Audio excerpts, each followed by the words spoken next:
जय हिंद दोस्तों, स्वागत है आपका अरोड़ा IAS एकेडमी में। और ये हमारा मौलिक अधिकार को लेकर के अंतिम लेक्चर होगा। और इस लेक्चर में हम जो बचे हुए आर्टिकल हैं उनको कवर करेंगे। इसमें क्या होगा, इसमें सबसे महत्वपूर्ण चीज़ हम आपको रिट कराएंगे।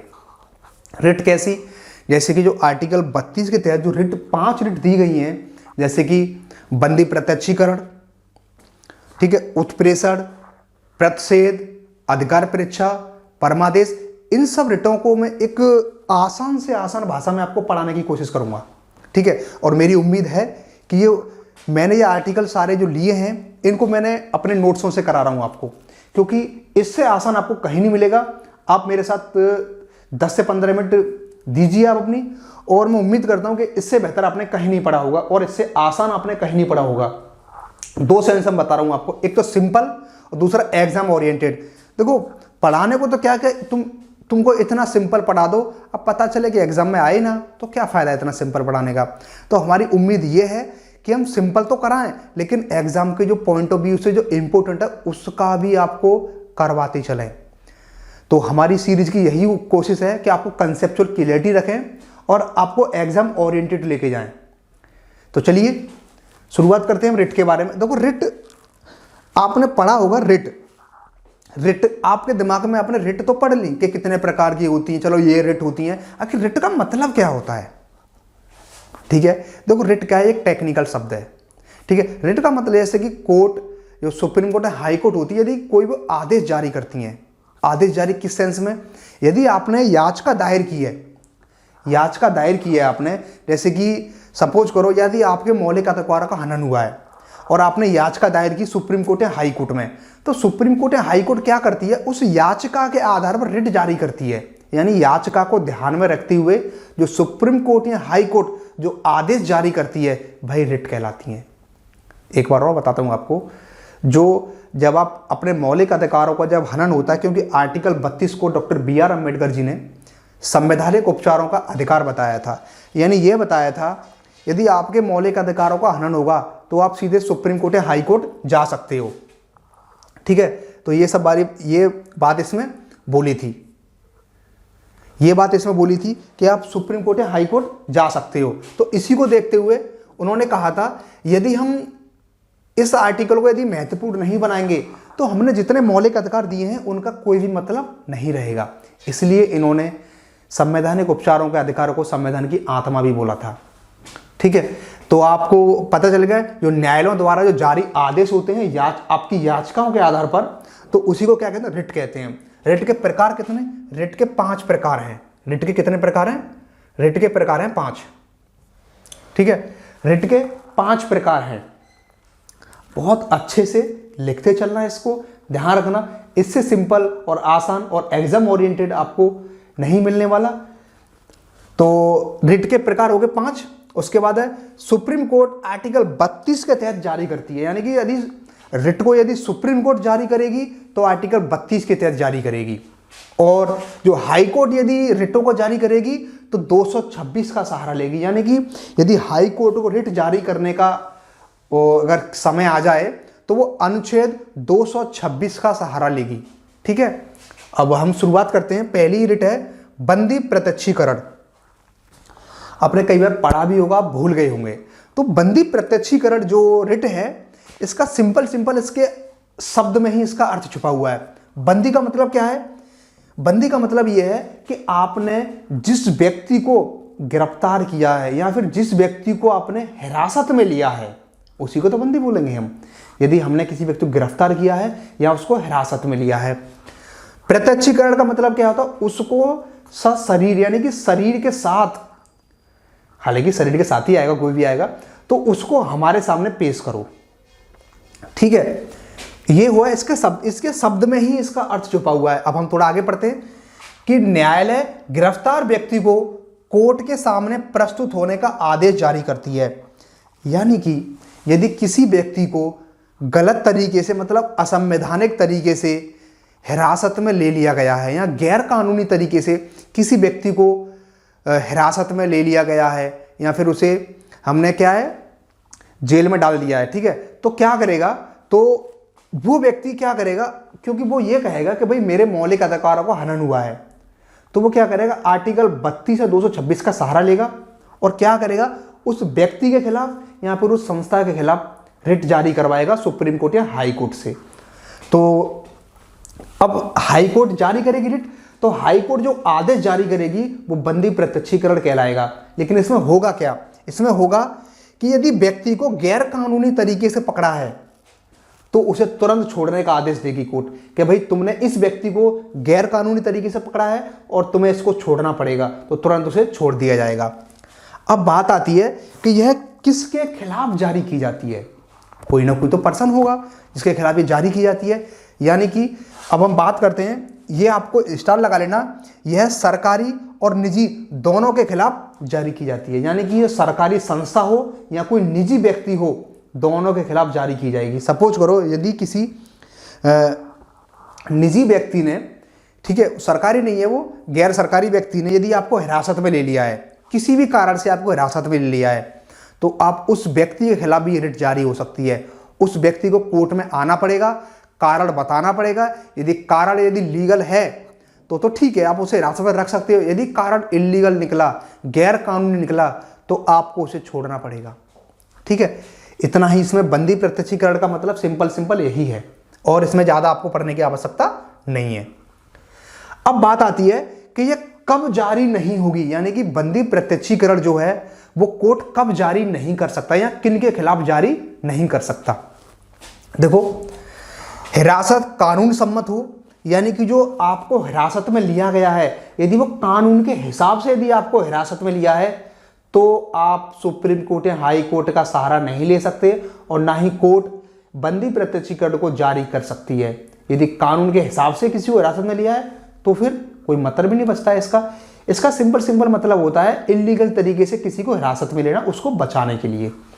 और अगली कंडीशन में कब जारी नहीं होगी, यदि विधानमंडल कार्रवाई, विधानमंडल या कोर्ट की अवमानना की हो। यदि आपने जो कह सकते हैं, मतलब विधानमंडल ने कोई कार्रवाई के माध्यम से, मतलब विधानमंडल ने यदि कोई कार्रवाई की है आपके ऊपर और आपको तब हिरासत में लिया है, या फिर आपने कोर्ट की अवमानना यानी कोर्ट पर आपने कुछ अपशब्द बोले हैं, या फिर कोर्ट के आपने किसी आदेश की अवहेलना की है, कोर्ट के आदेश को नहीं माना है, तब ये जारी नहीं होगी। उसके बाद कोर्ट के द्वारा हिरासत में लिया हो, यदि कोर्ट ने खुद आदेश दिया हो आपको हिरासत में लेने का, तब भी आप इस रिट का फायदा नहीं उठा सकते। उसके बाद हिरासत न्यायालय के न्याय क्षेत्र से बाहर हो, यानी कि सपोज करो कि कोर्ट का अपना कोई क्षेत्र होता है सीमित, यदि उस क्षेत्र से बाहर किसी व्यक्ति को यदि हिरासत में लिया गया है, तब भी बंदी प्रत्यक्षीकरण जारी नहीं हो सकती। ठीक है, इतना ही आपको इसमें पढ़ना है, ध्यान रखना, इस पर स्टार लगा लेना, वेरी मोस्ट इंपोर्टेंट है।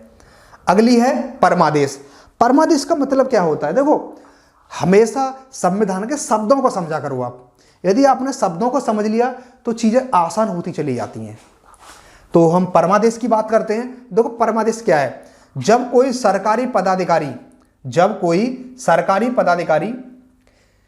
ठीक है, जब कोई सरकारी पदाधिकारी कानूनी और संवैधानिक दायित्वों का निर्वहन नहीं कर रहा हो, इससे व्यक्ति के मूल अधिकार प्रभावित होंगे, तब जारी होगी। इसका मतलब क्या है, यदि कोई सरकारी अधिकारी है, ठीक है, गवर्नमेंट ऑफिसर है, और उसको क्या है, संविधान ने कुछ दायित्व सौंपे हैं, कुछ कार्य सौंपे हैं, ठीक है, और उसकी कुछ जिम्मेदारी है, यदि वह क्या करता है, अपने जो कर्तव्यों का, अपने जो कार्यों का निर्वहन सही तरीके से नहीं कर रहा है, यानी कि लापरवाही कर रहा है, और इससे क्या हो रहा है, इससे किसी व्यक्ति के मौलिक अधिकार प्रभावित हो रहे हैं, तो इस कंडीशन में क्या होगा, परमादेश जारी किया जाएगा। मतलब परमादेश के हम ये जारी करते हैं, ठीक है, परमादेश सबसे उच्च आदेश होता है, तब यह उसके खिलाफ जारी किया जाएगा। यानी कि कोई सरकारी पदाधिकारी है, वो कानूनी और संवैधानिक, जैसे कानून के कुछ अपने कुछ कार्य जिम्मेदारी होती है, और कुछ संवैधानिक, कुछ संविधान में लिखे कुछ अनुरूप होते हैं कि आपको ये काम करना है और ये काम नहीं करना है। तो आपको जो काम सौंपे गए हैं और आप सरकारी अधिकारी हो और आप अपने कर्तव्यों का निर्वहन नहीं कर रहे हो, लापरवाही कर रहे हो, और आपके इस कृत्य से या आपके इस कार्य से किसी व्यक्ति के मौलिक अधिकार प्रभावित हो रहे हैं। सपोज करो मैं सरकारी अधिकारी हूं, मुझे सरकार को जिम्मेदारी सौंपेगी, मुझे कुछ संविधान भी मुझे कुछ कार्य सौंपेगा, ठीक है, और मैं अपने कार्यों को सही तरीके से ना करूं, लापरवाही करूं। अब क्या हो, सपोज करो, और इससे क्या हो, किसी व्यक्ति के मौलिक अधिकार प्रभावित हो जाएं। अब इसको हम देख सकते हैं, जैसे कि वो किस परिप्रेक्ष्य में देखेंगे हम इस परिप्रेक्ष्य में देखेंगे इसे, जैसे कि सपोज करो हम इसे देख सकते हैं, जैसे किसी व्यक्ति को क्या है, मतलब धरना या प्रदर्शन करने का अधिकार है, धरना करने का प्रदर्शन करने का अधिकार है अपने मांगों के लिए। अब क्या हो, अब उसके कुछ दायित्व भी होंगे ताकि उसको सिक्योरिटी मुहैया कराई जाए, लेकिन आप सरकारी अधिकारी होते हुए क्या कर रहे हो, उसे रोक रहे हो, उसे दबा रहे हो उसे, और इससे क्या हो रहा है, उसका फंडामेंटल राइट का हनन हो रहा है। तो वो क्या करेगा, जाएगा सीधे कोर्ट या हाई कोर्ट में जाएगा और रिट जारी करवाएगा, परमादेश। तब ऊपर से आदेश आएगा कि भाई इस व्यक्ति के जो मूल के अधिकार प्रभावित हो रहे हैं उनको संरक्षण करिए, उनको बचाइए। ठीक है, यह कब जारी नहीं होगी, ध्यान रखना, राष्ट्रपति या राज्यपाल के विरुद्ध जारी नहीं होगी। है इस पर स्टार लगा लेना, एग्जाम के हिसाब से वेरी वेरी मोस्ट इंपॉर्टेंट है। राष्ट्रपति या राज्यपाल के विरुद्ध जारी नहीं होगी। हाई कोर्ट के मुख्य न्यायाधीश के खिलाफ जारी नहीं होगी, यानी कि हाई कोर्ट का मुख्य न्यायाधीश यदि जो संवैधानिक दायित्व से सौंपे गए हैं, यदि उनका निर्वहन सही तरीके से नहीं कर रहे हैं और आपके मौलिक अधिकार प्रभावित हो रहे हैं, तो आप इनके खिलाफ भी कोर्ट में नहीं जा सकते। निजी व्यक्ति के लिए यह जारी नहीं होती है, यानी कि जो निजी व्यक्ति है, जो मतलब किसी पद पर निजी व्यक्ति है, उसके खिलाफ भी जारी नहीं होती है। ऐसे विभाग जो गैर संवैधानिक हैं, यानी कि ऐसे डिपार्टमेंट जिनका संविधान में उल्लेख नहीं है, उनके खिलाफ भी ये रिट जारी नहीं होगी। क्योंकि देखो एग्जाम में इन्हीं से क्वेश्चन बनने हैं, तो इन पे आपको स्टार लगाना है। उसके बाद है ये किसके खिलाफ जारी होगी, ध्यान रखना। अब बात आती है, ये तो हमने पढ़ लिया किस किसके खिलाफ जारी नहीं होगी, लेकिन अब किसके खिलाफ ये जारी होगी उसकी बात करते हैं। सार्वजनिक इकाई, यानी कि कोई गवर्नमेंट की कोई यूनिट हो, ठीक है। उसके बाद अधीनस्थ न्यायालय, जो सबऑर्डिनेट कोर्ट होते हैं, जैसे हाई कोर्ट से नीचे सबऑर्डिनेट कोर्ट होते हैं, उनके खिलाफ जारी की जाएगी। डिस्ट्रिक्ट कोर्ट होते हैं, फौजदारी न्यायालय होते हैं, उनके खिलाफ ये जारी की जाएगी। उसके बाद है जो ट्रिब्यूनल्स होते हैं और सरकार के खिलाफ, ठीक है, सरकार के खिलाफ भी परमादेश को जारी किया जाएगा। क्योंकि जो सरकार होती है उसको भी कुछ संवैधानिक दायित्व सौंपे जाते हैं, उसको भी ये कहा जाता है कि आप कानून के हिसाब से ही काम करोगे। लेकिन सरकार क्या करे, कुछ ऐसा काम कर दे जिससे आपके मौलिक अधिकारों का हनन हो, तो आप जा सकते हो कोर्ट। सिंपल सीधी बात है, ठीक है। इसके बाद अब हम पढ़ते हैं प्रतिषेध। देखो प्रतिषेध का मतलब क्या है, प्रतिषेध का देखो शब्दों में ही अर्थ छिपा होता है, ध्यान रखना। संविधान के हर शब्द में उसका अर्थ छिपा है, बस आपको थोड़ी समझने की देरी है। प्रतिषेध का मतलब क्या होता है, निषेध से ही प्रतिषेध बना है। निषेध का मतलब क्या होता है, निषेध का मतलब होता है रोकना, ठीक है, किसी व्यक्ति को कार्य करने से रोकना। तो प्रतिषेध की बात करते हैं, जब कोई निचली अदालत अपने अधिकार क्षेत्र का अतिक्रमण करके मुकदमे की सुनवाई करता है, तब उसे रोकने के लिए किया जाता है। एक बार रिपीट कर रहा हूं, लिख लेना इसे। प्रतिषेध की बात कर रहे हैं हम, जब कोई निचली अदालत अपने अधिकार क्षेत्र का अतिक्रमण करके मुकदमे की सुनवाई करता है, तब उसे रोकने के लिए यह जारी की जाती है। इसका मतलब क्या है, इसका मतलब यह है, जब जैसे कह सकते हैं, जब कोई निचली मतलब अधीनस्थ न्यायालय, डिस्ट्रिक्ट कोर्ट हैं और जो हाई कोर्ट से नीचे की जो न्यायालय हैं, वो क्या करते हैं, ध्यान रखना, हर कोर्ट की अपनी एक सीमा होती है, बाउंडेशन होती है कि आपको इन क्षेत्रों से पार नहीं जाना है। अब क्या करें, जैसे कोर्ट के हर कोर्ट के कुछ सब्जेक्ट मतलब विषय बटे होते हैं, कुछ क्षेत्र सीमा बटी होती है। अब क्या करे, अधीनस्थ न्यायालय क्या करे, अपने अधिकार क्षेत्र से पार आके, यानी सपोज करो यहां पे उसकी सीमा खत्म होती है, लेकिन वो यहां आके डिसीजन कर रहा है, ठीक है, मुकदमे की सुनवाई कर रहा है, यानी कि उसका विषय नहीं है ना उसकी सीमा है, लेकिन यहां आके क्या कर रहा है, वो सुनवाई कर रहा है। तो इस चीज को देखते हुए क्या होगा, उसे रोकने के लिए ये रिट जारी किया कि भाई रुकिए, ये आपकी सीमा नहीं है, आपका दायरा यहीं तक सीमित है और आप अपने दायरे को फलांग करके इस जो शक्ति है उसका प्रयोग कर रहे हो, तो उससे रोक दिया जाएगा, ठीक है। लेकिन ध्यान रखना, यह सिर्फ न्यायिक एवं अर्ध न्यायिक प्राधिकरणों के विरुद्ध जारी की जाती है। इसका मतलब क्या है, इस पर स्टार लगा लेना कि किस किसके खिलाफ जारी किया। ध्यान रखना, यह निजी व्यक्तियों के खिलाफ जारी नहीं की जाती, या सरकार के खिलाफ जारी नहीं की जाती। यह न्यायिक मतलब जो जुडिशरी, जो कोर्ट हैं, जो न्याय देते हैं, उनके खिलाफ जारी की जाएगी। और कह सकते हैं अर्ध न्यायिक। अर्ध न्यायिक का मतलब क्या होता है, यानी कि वो मतलब कोर्ट तो वो न्यायालय तो नहीं है, लेकिन वो ऐसी संस्थाएं हैं जो कोर्ट का आधा काम करते हो, मतलब आधा न्याय देते हो। यानी कि वो किसी को जेल तो नहीं भेज सकते, लेकिन दंड दे सकते हैं, जुर्माना लगा सकते हैं, ठीक है, आप पर प्रशुल्क वसूल सकते हैं, वो होते हैं अर्ध न्यायिक। ठीक है, तो इनके विरुद्ध जारी की जाती है। यह निजी और विधायी निकायों के लिए नहीं जारी की जाती है। मतलब विधायी निकाय कौन कौन से हो गए, विधानमंडल जो कानून बनाते हैं ये होते हैं विधायी निकाय। ये निजी व्यक्ति और विधायी निकायों के खिलाफ जारी नहीं की जाती है। तो इस तरीके से हम रिट को अच्छे से कंप्लीट कर लिया। अब जो बची रिट हैं हम उनके बारे में बात करते हैं। ठीक है, जो बची हुई रिट हैं यदि हम उनके बारे में बात करें, ठीक है, तो इसके बाद जो रिट बची है उसको देख लेते हैं अब।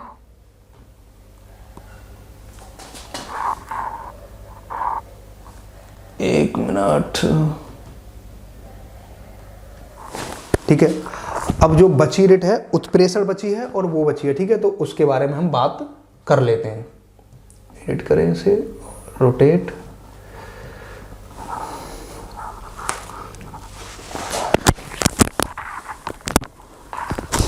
ठीक है।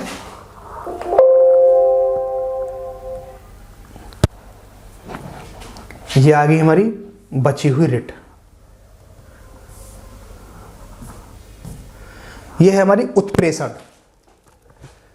ठीक है, उत्प्रेषण रिट के बारे में बात करते हैं। देखो उत्प्रेषण, आपने संप्रेषण शब्द सुना होगा। संप्रेषण, संप्रेषण का मतलब क्या होता है, मतलब ट्रांसफर करना, किसी से कुछ अपनी बात को पहुंचाना।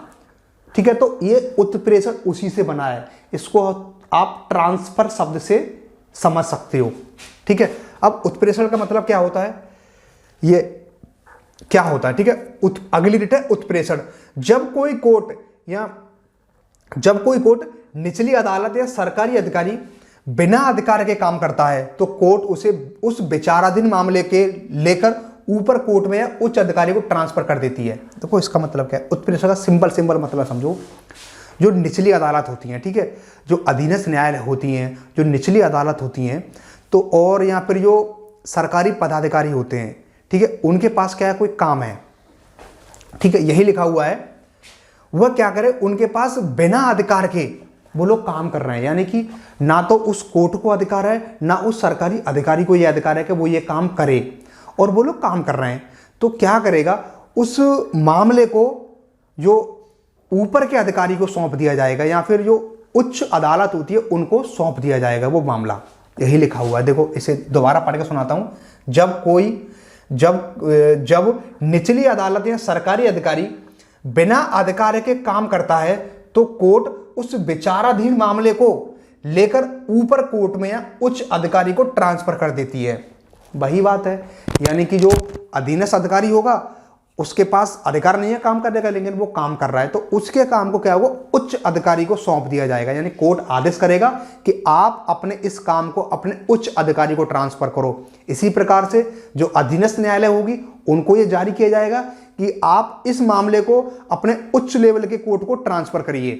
ठीक है, तो उत्प्रेषण का मतलब यही है, सिंपल, इससे आसान और कुछ नहीं है। उसके बाद है, ये किसके लिए जारी की जाती है, तो ध्यान रखना, यह न्यायिक या अर्ध न्यायिक प्राधिकरणों के खिलाफ ही जारी की जाती है। वही बात जो कोर्ट जो जुडिशरी से संबंधित हैं और जो अर्ध न्यायिक हैं। लेकिन ध्यान रखना 1991 में सुप्रीम कोर्ट ने एक वर्डिक्ट, एक डिसीजन दिया था, उसमें कहा था व्यक्तियों के अधिकारों को प्रभावित करने वाले प्रशासनिक प्राधिकरण के खिलाफ भी जारी करी जाएगी। यानी कि जो प्रशासनिक, जो एडमिनिस्ट्रेशन, जो शासन करने वाले जो इकाई हैं, जो शासन करने वाले जो प्राधिकरण हैं, जो संस्थाएं हैं, यदि उनके माध्यम से किसी व्यक्ति के मौलिक अधिकारों का हनन होगा तो उनके खिलाफ भी जारी की जाएगी। तो ध्यान रखना, इस पर स्टार लगा लेना। अब क्या होगा, जो प्रशासनिक अधिकारी होंगे उनके जो मामले क्या होगा, जो उच्च अधिकारी को सौंप दिया जाएगा, उनके अधिकारों को रोक दिया जाएगा। यह किनके खिलाफ जारी नहीं होगी, यह विधिक निकाय और निजी व्यक्ति के खिलाफ जारी नहीं होगी। यानी कि जो कानून बनाने वाली संस्थाएं और निजी व्यक्ति के खिलाफ ये देखो इस पर स्टार लगाना है आपको, क्योंकि ये वेरी मोस्ट इंपॉर्टेंट है, क्योंकि क्वेश्चन इन्हीं से बनेगा। ठीक है, यह विधिक निकाय और निजी व्यक्तियों के खिलाफ जारी नहीं की जाती है। अब लास्ट बचती है हमारी अधिकार परीक्षा।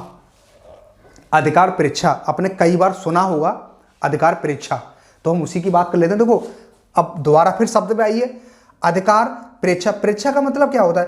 परीक्षा का मतलब होता है पद को छोड़ना, ठीक है, पद को छोड़ना, यानी कि आपने किसी पद को, यदि आपका क्या है मतलब वो कह सकते हैं आपका अधिकार नहीं है और आपने उस पद को ग्रहण कर लिया है, ठीक है, तो आपको उस पद को छोड़ना पड़ेगा। यही है अधिकार परीक्षा का मतलब। क्या होता है? जब कोर्ट को लगे कि कोई व्यक्ति ऐसे पद पर नियुक्त है जिस पर उसका कानूनी हक नहीं है, तब कोर्ट उसे उस पद पर कार्य करने से रोक देता है। सपोज करो कोई व्यक्ति है और वो व्यक्ति किसी ऐसे पद पर पहुंच जाता है जिस पद पर वो कानूनी रूप से उचित नहीं है या फिर उपयुक्त नहीं है, तो कि अब वो कोई ना कोई तो काम करेगा लेकिन वह उपयुक्त नहीं है उस पद के लिए, तो क्या करेगा? तब कोर्ट इस अधिकार परीक्षा को जारी करेगा और उसे यह कहेगा कि भाई आप इस पद पर रहते हुए कोई भी काम नहीं कर सकते क्योंकि आप इस पद के लिए उपयुक्त नहीं हो, कानूनी रूप से आप इस पद के लिए उपयुक्त नहीं हो, ठीक है। तो अब हम बात करते हैं यह किसके लिए जारी की जाती है।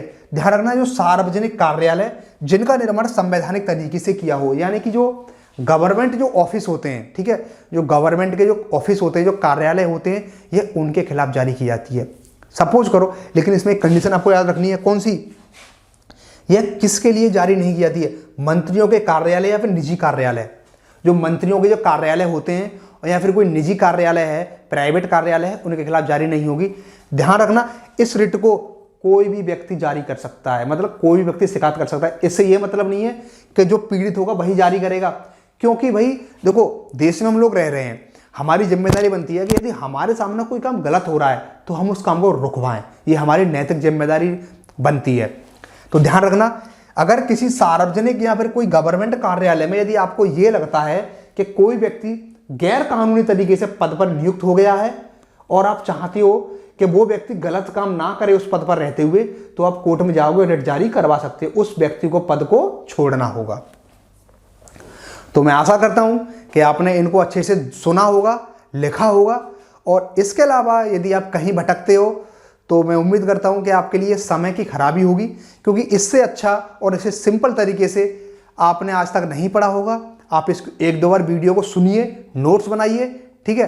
अब जो बचे हुए आर्टिकल हैं हम उनकी और चर्चा कर लेते हैं।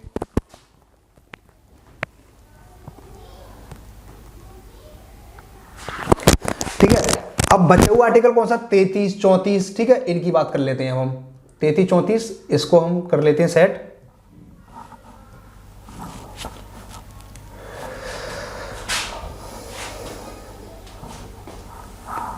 ठीक है, 32 तक हो गया हमारा क्लियर, और मैं उम्मीद करता हूं कि इसमें कुछ भी नहीं छोड़ा है मैंने सारी चीजें बहुत अच्छे से और सिस्टमेटिक तरीके से बताई हैं। अब हम अनुच्छेद 33 की बात करते हैं। देखो 31 और 32 को, जो 32 तो मैंने पढ़ा ही दिया, आर्टिकल 32, 31 था उसको समाप्त कर दिया गया है। 33 की बात करते हैं हम। 33 क्या कहता है? जो हमारे सशस्त्र बल हैं, पुलिस, अर्धसैनिक बल, खुफिया एजेंसी, ठीक है। अब देखो जो हमारे सशस्त्र बल हैं, अर्धसैनिक बल हैं, सैनिक हैं, पुलिस हैं, खुफिया एजेंसी हैं, ठीक है, क्योंकि भाई इनमें कोई ना कोई व्यक्ति तो काम कर रहे होंगे, तो इन व्यक्तियों के भी कुछ ना कुछ अधिकार होंगे। तो ध्यान रखना, यदि आप इन पदों पर नियुक्त हो जाते हो तो आप भारत के आम नागरिक की तरह जो मौलिक अधिकार मिले होते हो, आप उस तरीका से मौलिक अधिकार का प्रयोग नहीं कर सकते। आई बात समझ में? नहीं आई, चलो दोबारा बताता हूँ। यानी कि जो अर्धसैनिक बल हैं, सेना में हैं, पुलिस में हैं, खुफिया एजेंसियों में हैं, उनमें जो व्यक्ति नियुक्त होंगे और जो आम भारतीय नागरिक हैं, इनके मौलिक अधिकारों में और इनके अधिकारों में जमीन आसमान का अंतर होगा। क्यों? क्योंकि जो आम नागरिक होगा वो अपने हक के लिए सरकार से झगड़ा कर सकता है, उसके बाद बात पहुंचा सकता है, ठीक है, प्रदर्शन भी कर सकता है, लेकिन जो इन विभागों में नियुक्त लोग होते हैं वो ऐसा नहीं कर सकते, वो सरकार के खिलाफ नहीं जा सकते, क्योंकि इनके अपने अधिकार होते हैं। ध्यान रखना। अब इसी में यही बात बोली गई है, सशस्त्र बलों, पुलिस, अर्धसैनिक बलों, खुफिया एजेंसी, इनके मौलिक अधिकारों पर युक्त प्रतिबंध लगाने का अधिकार केवल और केवल संसद को दिया गया है। यानी कि इन पदों पर नियुक्त व्यक्तियों को यदि मौलिक अधिकार जो मिले हैं उनका ये प्रयोग आम नागरिक की तरह नहीं कर सकते। इनके मौलिक अधिकारों पर प्रतिबंध लगाने का अधिकार केवल और केवल संसद को दिया गया है कि इनके मौलिक अधिकार पर युक्त प्रतिबंध लगा दो। उसके बाद इसका उद्देश्य क्या है? वे कार्य को सही तरीके से कर सके और अनुशासन में रहें। यदि उनको जो आम नागरिक की तरह यदि मौलिक अधिकार मिलने लगे तो वो क्या पता अनुशासन में ना रहें। तो इसी को देखते हुए ये आर्टिकल जोड़ा गया है ताकि वो अनुशासन में रहें। आर्टिकल 34, यदि आर्टिकल 34 को देखें हम, यदि भारत में यदि मार्शल लॉ लगा है तब ये फंडामेंटल राइट पर प्रतिबंधित, मतलब जो मौलिक अधिकार है वो प्रतिबंध हो जाते हैं। मतलब 34 सिंपल क्या कहता है? 34 आर्टिकल ये कहता है यदि देश के किसी भाग में यदि सेना का कानून लगा है, सेना का कानून कब लगता है? जब दंगा फसाद हो रहा हो, ठीक है, कोई देश तुम पर आक्रमण कर रहा हो या फिर कोई अन्य सिचुएशन हो, ठीक है, तो ऐसी स्थिति में क्या होगा? मौलिक अधिकार वहां प्रतिबंधित हो जाएंगे और आप कोर्ट या सुप्रीम कोर्ट नहीं जा सकते। क्यों? उद्देश्य क्या होता है इसका? उद्देश्य होता है ताकि कानून व्यवस्था बनी रहे, यानी कि लॉ एंड ऑर्डर मेंटेन रहे, ठीक है। इसलिए ये मार्शल लॉ इमरजेंसी से अलग होता है। एक बात ध्यान रखना, इमरजेंसी की तरह नहीं होता यहाँ पर, मतलब काम तो चलता रहता है लेकिन मौलिक अधिकारों को प्रतिबंधित कर दिया जाता है। आर्टिकल 35 लास्ट, 35 क्या कहता है? यह आर्टिकल 35 संसद को यह शक्ति देता है कि कुछ विशेष मौलिक अधिकारों को प्रभावी तरीके से लागू करे। यानी कि संविधान में कुछ मौलिक अधिकार जैसे कि 14, 15, 16, 17, 18, 19, 20, 21, 22, 35 तक मौलिक अधिकार हैं। तो आर्टिकल 35 ये कहता है कि संसद को ये अधिकार देता है कि कुछ विशेष मौलिक अधिकारों को प्रभावी तरीके से लागू करें। इसका प्रभावी तरीके से लागू करने का मतलब क्या है? इसका प्रभावी तरीके से लागू करने का मतलब क्या है? यदि कभी ऐसा हो कि सरकार क्या करे, महिलाओं की जो संख्या है वो पदों पर कम हो रही है, यानी कि कुछ पद ऐसे हैं यहाँ पर महिला नहीं पहुंच पा रही है, तो क्या करेगा? इस आर्टिकल के माध्यम से, 35 आर्टिकल के माध्यम से संसद क्या करेगी? महिलाओं से संबंधित कोई कानून बना देगी। यानी कि आर्टिकल 16 को उठाएगी और 16 में क्या करेगी? आरक्षण के अंतर्गत ही एक प्रावधान जोड़ देगी कि महिलाओं को भी इन पदों पर नियुक्त होने के लिए कुछ विशेष सुविधाएं मिलेगी। यानी कि महिलाओं को द्वार खोल दिए जाएंगे ताकि आप आइए और इन पदों पर अपने कार्यों को संचालित करिए, यानी कि अपने कर्तव्यों का निर्वहन करिए। इसी को देखते हुए आर्टिकल 35 महत्वपूर्ण हो जाता है। महत्वपूर्ण इसलिए हो जाता है क्योंकि आर्टिकल 35 ये कहता है कि जो मौलिक अधिकार हैं उन्हीं को प्रभावी तरीके से और लागू करने का मतलब क्या है? यदि कोई वंचित वर्ग है, महिला है या फिर कोई और वर्ग है, यदि उसको यदि आगे लाना है, ठीक है, उसका कल्याण करना है, तो उसके लिए विशेष प्रावधान कर सकते हो। ठीक है, यहां से हमारे मौलिक अधिकार समाप्त होते हैं और उम्मीद करता हूं कि आप वीडियो को अच्छे से देखोगे, नोट्स बनाओगे और इसके अलावा आप कुछ मत पढ़ना, इन्हीं को 1 से 2 बार रिवीजन करना और नोट्स बना लेना। It's enough. ठीक है, थैंक यू।